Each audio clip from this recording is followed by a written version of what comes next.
Stop. Don't blink. Because right now we're cutting open a wound Hollywood has hidden under gold paint for nearly a century. You believed the smiles. You admired the nobility. Forget all of it. We're going into the basement of the Dream Factory, where legends didn't just act like monsters. They were monsters. These weren't bad moods or diva tantrums. These were stars whose rage, madness, and cruelty spiraled completely out of control.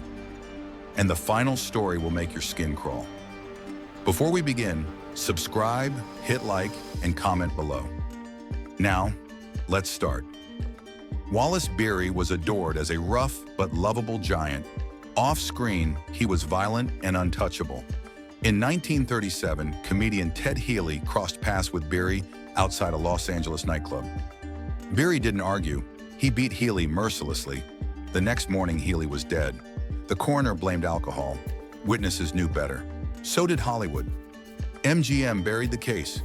Witnesses were silenced. Beery was sent on vacation. He returned months later, still playing gentle men, while a killing vanished from the record. Albert Decker was the opposite kind of danger, a respected actor, a politician, a public moral voice. In 1968, police forced open his apartment door.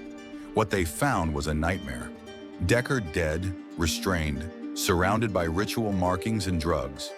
It wasn't murder, it was a fatal descent into extreme self-destruction, a double life that finally consumed him.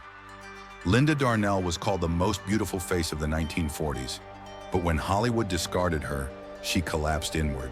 Alcohol took over, so did fire. Hotel rooms scorched, curtains burned, warnings ignored. In 1965, she stood motionless in a burning room, making no attempt to escape. The woman once worshipped by millions died watching flames she could never control. Charles Lawton didn't beat people, he dismantled them. On set, he selected young actors and psychologically destroyed them. Publicly, methodically. Careers ended.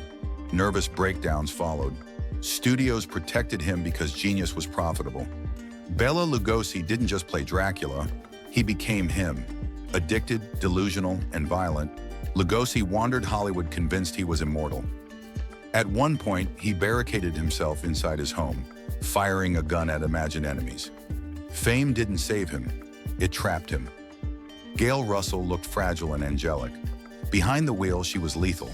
Repeated drunk driving incidents were buried by studios. One crash sent her car through a crowded restaurant.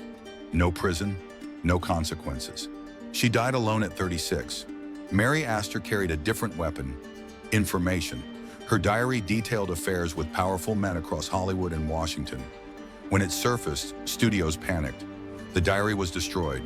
The truth nearly detonated an era. Thomas Mitchell played kind fathers. At night, he became a violent wrecking force, destroying bars, assaulting staff, protected by studio money. And finally, Richard Burton, a volcanic talent fueled by alcohol and rage. He destroyed sets, relationships, and himself. His genius made him untouchable until his body finally collapsed under decades of fury. Hollywood's golden age wasn't pure. It was protected. These weren't isolated failures. They were symptoms of a system that rewarded madness as long as it sold tickets.